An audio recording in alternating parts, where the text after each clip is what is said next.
सी news पर वक्त हो चुका है न्यूज बुलेटिन का, जिसमें हम जानेंगे कि कहां विकलांगों की समस्या के निदान के लिए शिविर का किया गया आयोजन और 4 दिवसीय कुश्ती दंगल का फाइनल मुकाबले में किसने दर्ज की जीत। इन सभी खबरों को जानेंगे विस्तार से इस वक्त की न्यूज बुलेटिन में। गौनाहा प्रखंड मुख्यालय स्थित निशक्तता शिविर में दिव्यांगों की समस्या के निदान हेतु सोमवार को शिविर का आयोजन किया गया।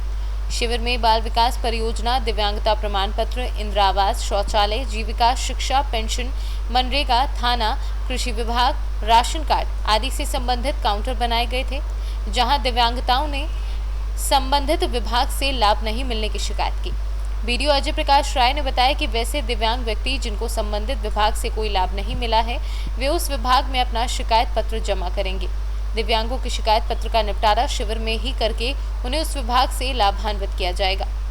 प्राप्त आंकड़े बताते हैं कि दिव्यांगताओं द्वारा दिव्यांगता प्रमाण पत्र हेतु 425 आवेदन पत्र समाचार संकलन तक जमा किए गए, जिससे 35 लोगों को दिव्यांगता प्रमाण पत्र दिए गए और ऐसे ही इंदिरा आवास हेतु 60 दिव्यांगताओं द्वारा आवेदन पत्र दिए गए। बिहार से सी न्यूज संवाददाता आर्यन की रिपोर्ट। पहाड़ी कोरवाओं की जमीन खरीद बिक्री के हाई प्रोफाइल मामले में जमीन मालिक दिनेश कोरवा के गायब होने पर सियासत शुरू हो गई थी। 2 दिन पहले दिनेश कोरवा के गायब होने की बात सामने आई थी और इस मुद्दे पर विपक्षी पार्टी भाजपा द्वारा प्रशासन और पुलिस को कटघरे में खड़ा किया जा रहा था। लेकिन दिनेश कोरवा के गायब होने के नाम पर जैसे ही सियासत तेज हुई, पुलिस ने पूरे मामले को खंगालते हुए कथित रूप से गायब दिनेश कोरवा को मीडिया के सामने खड़ा कर दिया। पुलिस का कहना है कि रविवार को दिनेश कोरवा के गायब होने पर थाने में गुम इंसान का मामला दर्ज कराया गया था और सोमवार को एसडीओपी मनीष कुंवर ने दिनेश कोरवा को मीडिया के समक्ष लाकर पेश कर दिया है। जहां मीडिया के सामने आए दिनेश कोरवा ने मीडिया को बताया कि वह कहीं गायब नहीं हुआ था, न ही किसी के द्वारा उसका अपहरण किया गया था, बल्कि वह अपनी मर्जी से अपने बचपन के दोस्त के साथ अच्छे काम की तलाश में घर से बाहर चला गया था। 10.5 लाख में सौदा हुआ था, पैसा आप लोगों को पूरा मिल गया था जी सर। अभी आपका अपहरण हो गया था, बताते हैं, कहीं आप गायब हो गए थे? नहीं सर, मैं गायब नहीं हुआ था, नहीं गायब नहीं हुआ था सर, अपहरण नहीं हुआ था सर मेरे को मेरा घर वाले लोग को पता चला, फिर वो लोग मेरे को पैसा ज़्यादा वो ले गया है बोल के बोला, फिर मेरे को जान का डर हो गया सर, इसलिए मैं घर से दिनांक 27 को घर से निकल गया सर। मेरा फुआ यहाँ करदाना ग्राम में 2-4 दिन रुका था सर। फिर उसके बाद में मैं रायपुर पहले काम करने गया था, वहीं गया था सर।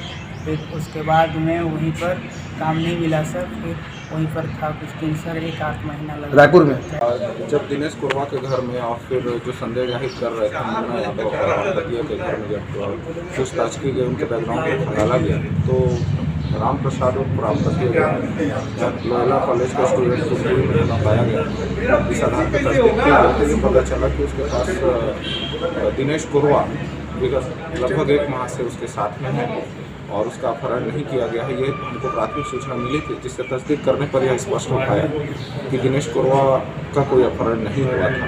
और जैसे कि उसने स्वयं बताया कि वो अपनी इच्छा से, अपनी मर्जी से ही घर छोड़कर यहाँ पे आया था और इनके साथ रहता था। तो जशपुर से सी न्यूज संवाददाता दीपक वर्मा की रिपोर्ट। भारत सरकार के निजीकरण को लेकर बैंक कर्मी हड़ताल पर हैं। United forum of bank union के बैनर तले ललितपुर बैंक कर्मचारियों की हड़ताल 2 दिवसीय हड़ताल। भारत सरकार द्वारा प्राइवेट बैंक के साथ साथ सरकारी बैंकों को किया जा रहा निजीकरण, बैंक कर्मियों ने जनता को भारी क्षति पहुंचाने की कही बात। निजीकरण के चलते सेठ साहूकारों के हाथों में पहुंचेगा बैंक। पंजाब नेशनल बैंक सहित तमाम बैंक के कर्मचारी अधिकारी एकत्रित हुए। बैंकों को और भी संस्थाओं को, एयरपोर्ट को, तमाम चीज़ों को जो निजीकरण शुरू किया गया है, वो एक तरह से देश की बिक्री का काम शुरू किया गया है। ये छोटे छोटे चीज़ों को शुरू करके इसके बाद बड़े बड़े सब पूंजीपतियों के हाथ में देने का विचार है, तो इसका हम लोग पुरजोर विरोध करते हैं। किसी तरह से बैंकों का निजीकरण नहीं होना चाहिए, क्योंकि बैंकों का निजीकरण होने से आम जनता को जो फ़ायदा हो रहा है, जो छोटी छोटी योजनाएं चल रही हैं, वो प्राइवेट होने पर बिल्कुल बंद हो जाएंगी। कब तक चलेगी आप लोग ये जब तक सरकार अपना ये वापस नहीं लेती है, इसको मुद्दे को वापस लेना पड़ेगा किसी भी हालत में, अदरवाइज ये आंदोलन जाता रहेगा। अभी हम लोगों ने 2 दिन की हड़ताल रखी है, इसके बाद हम लोग अनिश्चितकालीन के भी हड़ताल की बात होंगे अगर सरकार को वापस नहीं लेती है तो। यही पंजाब बैंक को क्या निजीकरण के दायरे में रखा गया है और किस तरीके से रखा गया है? देखिए, पंजाब बैंक को निजीकरण में नहीं रखा गया है, किंतु और जो छोटे छोटे बैंक हैं उनको रखा गया। कल को क्या छोटे छोटे बैंकों को आपने निजीकरण शुरू कर दिया है, इसके बाद क्या है, बड़े बैंकों को भी शुरू कर देंगे ये लोग। उनका यही प्रोग्राम है, धीरे धीरे करके बड़े बड़े को छोटे छोटे शुरू करके बड़े बड़े को कर दो, इसके बाद पूरा देश भेज दो। उनकी यही एक इच्छा है, तो इसको हम लोग मनसा को कतई पूरा नहीं होने देंगे। हम लोग हमेशा एक रहेंगे, पूरे आंदोलन को हम लोग एक साथ खड़ा करेंगे। 10 लाख से ऊपर अधिकारी कर्मचारी एक होकर इस आंदोलन को चलाते रहेंगे बराबर। ललितपुर से सी न्यूज़ संवाददाता राहुल साहू की रिपोर्ट। बाबूबरी प्रखंड क्षेत्र के जटही गांव स्थित अमरनाथ महादेव स्थान दोबियाही पोखरा पर महाशिवरात्रि के अवसर पर गुरुवार को 4 दिवसीय महादंगल का आयोजन किया गया, जिसका फाइनल कुश्ती मुकाबला रविवार को प्रशासन के कड़ी सुरक्षाओं के बीच संपन्न हुआ। उक्त दंगल प्रतियोगिता में बिहार समेत हरियाणा, राजस्थान, उत्तर प्रदेश, दिल्ली, मध्य प्रदेश व अन्य राज्य सहित पड़ोसी देश नेपाल के पहलवानों ने भी भाग लिया। मधुबनी से सी न्यूज़ संवाददाता अनिल कुमार चौधरी की रिपोर्ट। थाना किन्नौर में जहरीली शराब व भांग का सेवन करने से 3 लोगों की मौत हो गई है, जहां मौत का पुलिस अधीक्षक चंद्रकेश मिश्रा ने प्रेस कॉन्फ्रेंस में खुलासा किया है।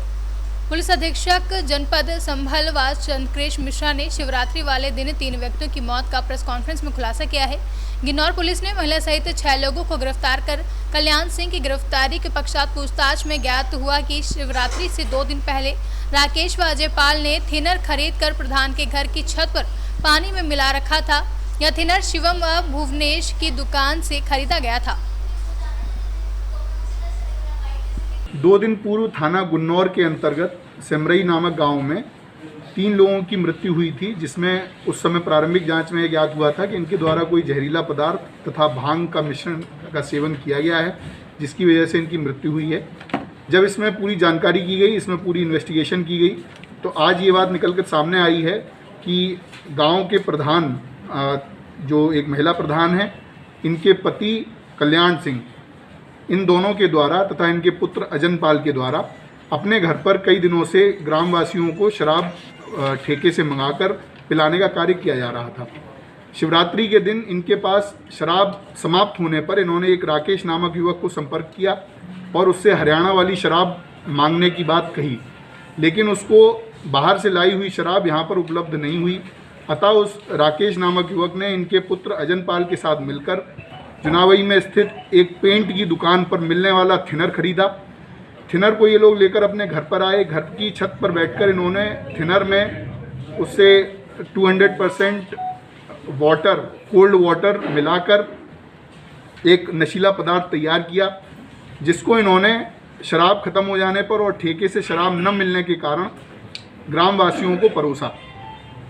उस अपमिश्रित पदार्थ को पीने तथा उसके पश्चात भांग खाने के कारण करीब 6 ग्रामवासियों की तबीयत खराब हुई, जिनमें से 3 की मृत्यु हुई तथा 3 का उपचार अभी भी चल रहा है। इनकी हालत तभी सामान्य है। इसके साथ में जो व्यक्ति जिसकी दुकान से पेंट की दुकान से थिनर खरीदा गया, उन दोनों को भी हम लोगों ने गिरफ्तार किया है। उसमें से उनका नाम भुवनेश तथा उनका पुत्र शिवम, ये दोनों गिरफ्तार किए गए हैं। ये दोनों अलीगढ़ में एक लाइसेंसी डिस्ट्रीब्यूटर है, जिसके यहाँ से पेंट में यूज़ होने के लिए जो थिनर मंगाया जाता है उसके ड्रम मंगाते हैं और उसको अपनी पेंट की दुकान से बेचते हैं। इनके द्वारा यह जानते हुए कि ये राकेश नामक युवक। संभल से सी न्यूज़ संवाददाता सोनू वाशने की रिपोर्ट। इस वक्त की बड़ी खबरों में बस इतना ही। देश दुनिया की बाकी खबरों के लिए आप देखते रहिए सी न्यूज़ भारत।